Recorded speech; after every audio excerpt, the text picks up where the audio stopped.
খাই দেয় দিনবাদ গেলে 2-3 লাখ টাকা আয় হলে পারে ওই ভালো। আমরা কৃষি কাজ করে কত আয় করবো বলেন?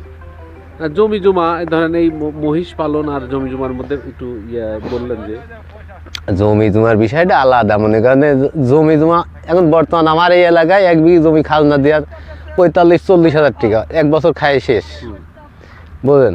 তাহলে যার 50 বিঘি বা 20 বিঘি জমি আছে, 50 বিঘি যার জমি আছে, তার মনে করেন যে 7-8 লাখ টাকা খাজনা দিলে হয়ে যাচ্ছে, খায় যাবে, বছর পরে আবার জমি ঘুরত পাবি। তো এইসব জিনিস এর এক বিষয় আর জমির আর এক বিষয়, আর এক বিষয়। তাহলে মোটামুটি আপনার মানে আল্লাহ দিলে ভালোই আছেন? আল্লাহর রহমতে আপনার দয়ায় ভালোই আছে। ভাইয়ের নাম কি? মোহাম্মদ আব্দুল সালাম। এই চরকাতেই বাড়ি না, চর কামালপুর বাড়ি। চর কামালপুর, জি। ঠিক আছে। আপনার অঞ্চলে মোষ এত পালন হয় কি জন্য? কি মহিষ পালন করা খুব একটা লাভজনক।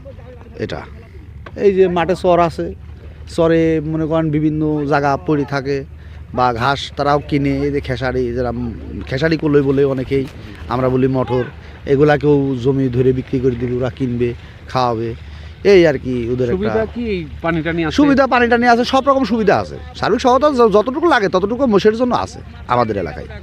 তাহলে মোষ পোষার মানে চরণভূমিতে খুব, হ্যাঁ, মোষ পোষাই চরণভূমিতে, এরা আমাদের এদিকে যারা পালন করছে এরা খুবই লাভজনক হয়েছে বা লাভজনক এটা জিনিস। হিসাবাদি করি, এই টিলার চালায়, একটা আমার নিজের টিলার আছে, টিলার চালায়, আর এই 5 মানুষ নিয়ে কাজ করে। ওই অঞ্চলে কতগুলা মোষ আছে আপনার জানা মতে?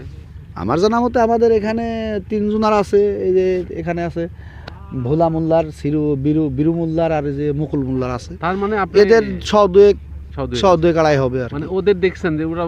হ্যাঁ, ওরা মোটামুটি ভালো অবস্থা। ঠিক আছে, ধন্যবাদ। বিলকাতায় যারা আছে এরাও ভালো অবস্থানে আছে। ধন্যবাদ।